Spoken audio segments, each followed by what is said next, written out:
gone. Little Oh, hell no. 15 birds and 5 fir trees, their feathers were fanned in a fiery breeze. What funny little birds, they had no wings. Oh, what shall we do with the funny little things? Hey guys, welcome back to the Bucket Think Tank. Alright, happy holidays wherever you are, whatever you celebrate.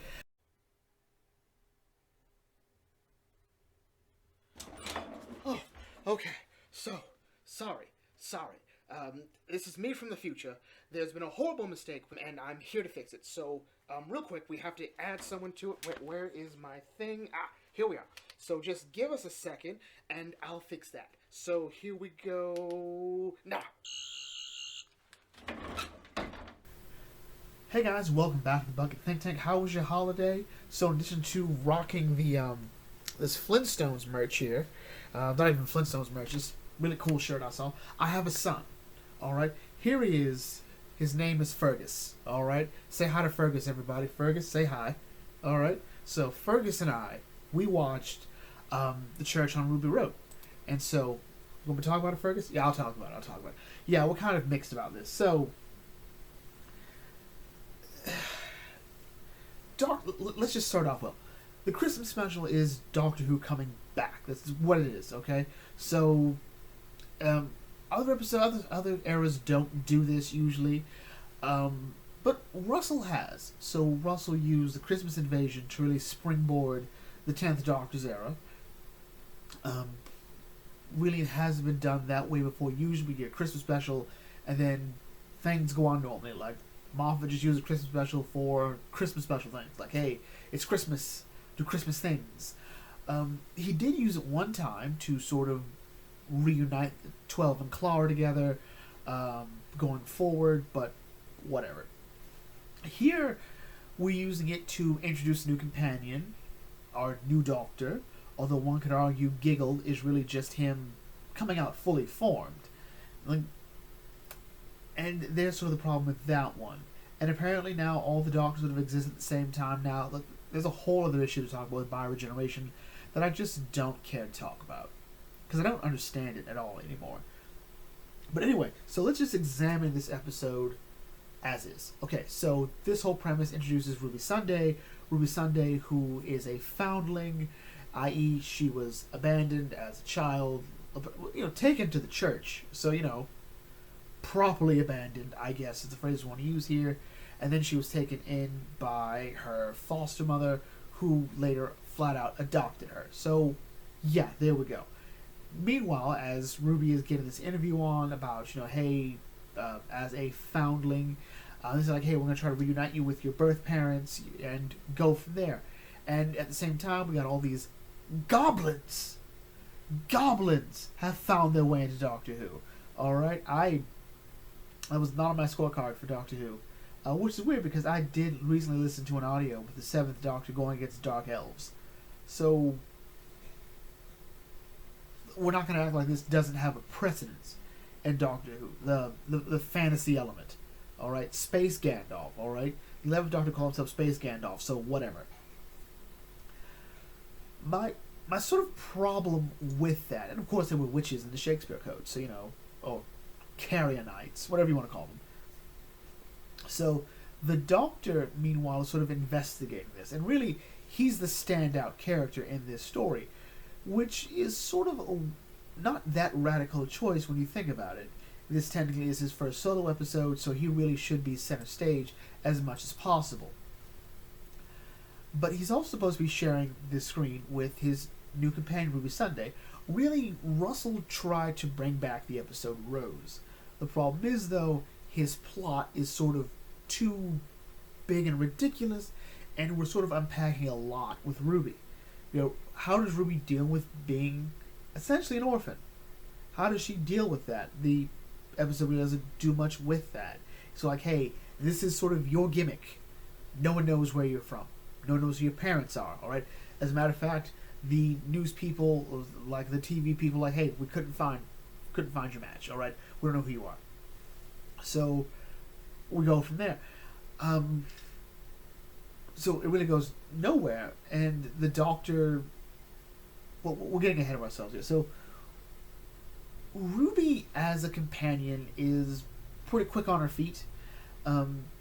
She will have the parallel to Rose Tyler. I mean, I think they're the same age, companion-wise, at the time they meet the Doctor. They find him interesting. How interesting, we don't know. What the relationship is going to be going forward, we don't know. Will it be romantic? Will it be friendly? Will it be a mentor-mentee relationship? Will it turn out that she's actually the Rani? Who knows? Or is she secretly going to be the Doctor's mother, like people thought Clara was going to be? We don't know. We don't know. Too early to tell. As well as the whole who is Mrs. Ford thing. This is all just questions for things that don't really add anything to the story. Ruby has some great simple moments here. I think her going after the baby that her foster mother is looking after, soon to presumably adopt. I don't know. There's a great moment. See, like she automatically finds herself running on top of the roof to save the baby. That's great. She's like, oh my god, I'm on the roof. She didn't think about it. That's a great moment. We see how she is sort of like a lot of companions like Rose or Charlie, is able to sort of catch on pretty quick with the Doctor. And I sort of have a love-hate relationship with that. Sometimes it works, sometimes it doesn't. I do like companions to be a bit more freaked out by this stuff, but then also sort of calm down, like, okay, this is the reality now, and I just sort of have to accept it. There we go.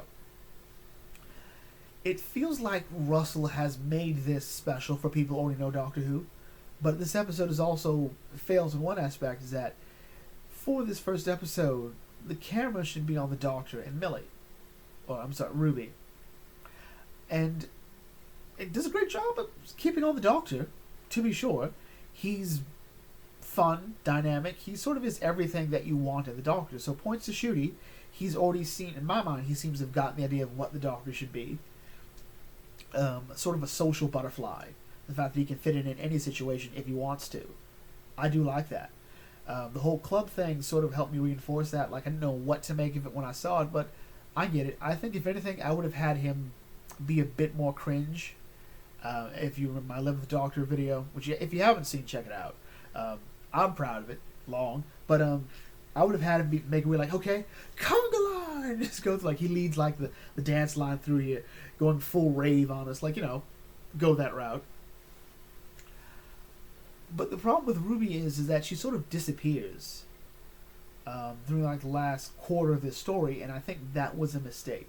I think what would have been better would be is Ruby sort of letting go of how she doesn't feel like she has a family. As much as she loves her, her adoptive mom and her grandmother and Cherry Sunday, she does sort of feel like that part is missing from her. And maybe in this moment she takes it for granted. Maybe in this moment she takes it for granted what she has. Because, she doesn't have any idea who her biological parents are. And so she feels a bit lost. So then have that sort of be the thing, that Ruby has been taken out of time by the goblins who really want her. And let's talk about these goblins and that god-awful song. So, goblins. Goblin, goblin, big goblin, bad goblin. No. Why you stop? Keep going. No, I'm listening. Tell me more about this big goblin. So anyway, I hate that song. I do. I hate this because it's contradictory to everything else we've seen about the goblins before. You can't go around saying, oh, this is all primitive, and they use rope and whatnot, and then go on with this full, this makeup, the painted fingernails, the clearly done hair, alright, the modern jazz song, alright, and then expect me to go, yeah, this is like when people complain about the Ewoks, that, they're primitive, but they have understanding of cosmetology. It's just, no. Like, the only good thing about this whole thing was really the Doctor and Ruby sort of playing off that.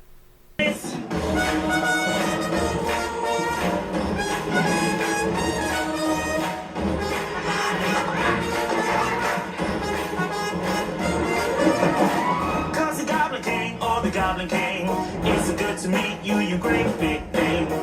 I can see you're having a fun day. Meet my friend, she's Ruby Sunday. It's good to meet you, good to greet you, good to say how diddly did you. Like, honestly, I do like that. I do like the fact the dog's like, okay, I think what I would have done would be to have it start off with something like, say, and I know it's sort of sacrilege now, but be honest, the scene from The Hobbit would work better.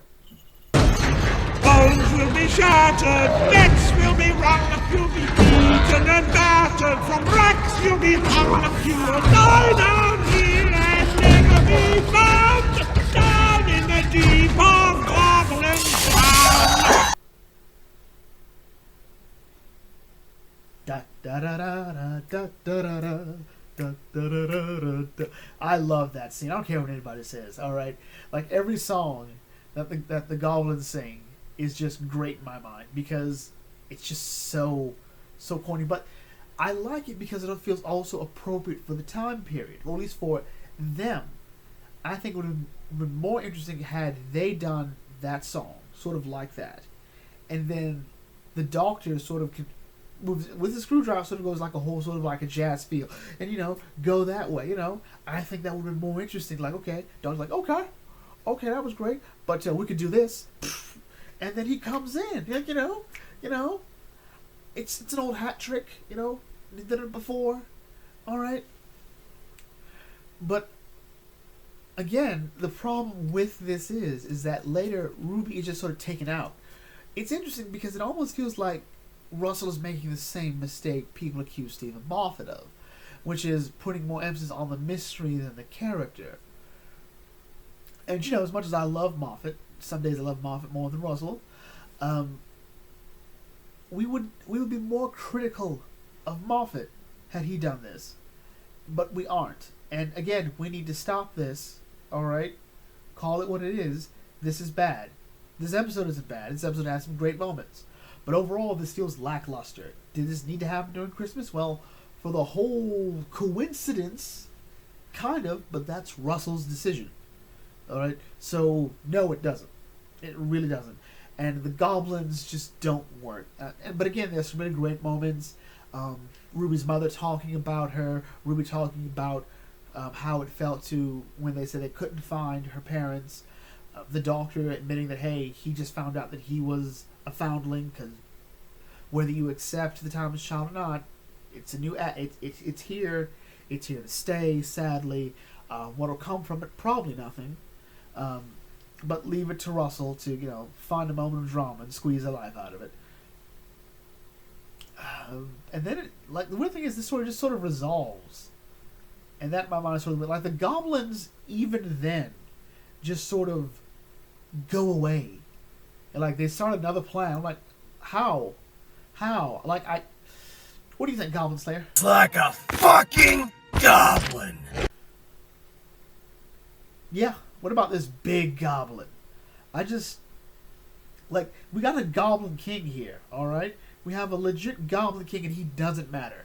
All right. It's because at some point they realized, this baby won't feed every goblin here, so we'll put it in the big one. But it won't feed the big one either. So that doesn't make sense. And oh my god, are those his taints? Like, ugh. Shouldn't they be? I don't know. I expect better from Russell. He's been given a huge opportunity. Again, so 2005, he is sort of the one chosen to sort of lead Doctor Who into the revival. Alright?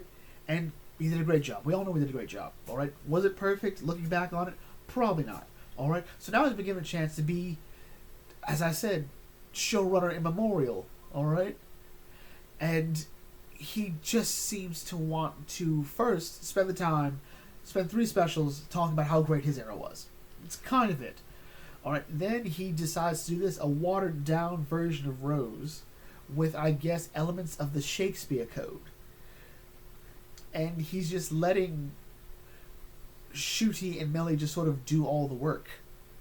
And that's sort of not fair to them. Because at the end of the day, I'm not sure if you all remember the tumultuous Whittaker era, where we were still going back and forth as to who the problem was.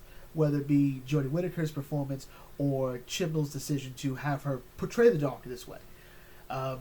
Here, Ncuti will be, in my mind, I think will be the best thing about his era. I think he will be.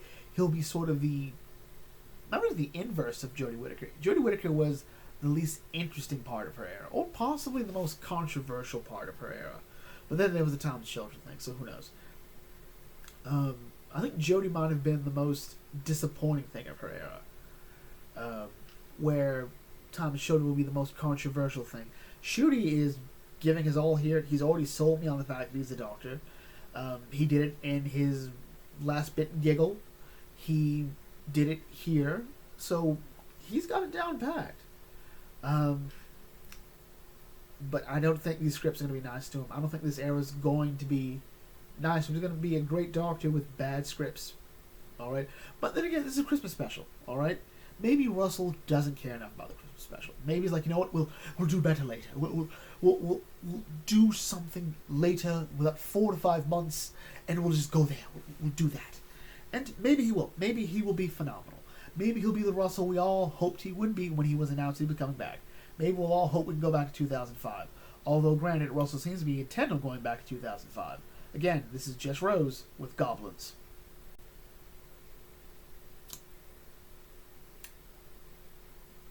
Yeah. So anyway, Fergus and I are going to go here. If you're new to the Bucket Think Tank, feel free to like, comment, share, subscribe. Check out some of my videos, and I'll catch you all later. This is Bucket Think Tank signing off. Thanks for watching. As always, may your fandom serve you well. Say goodnight, Fergus. Good night, Fergus.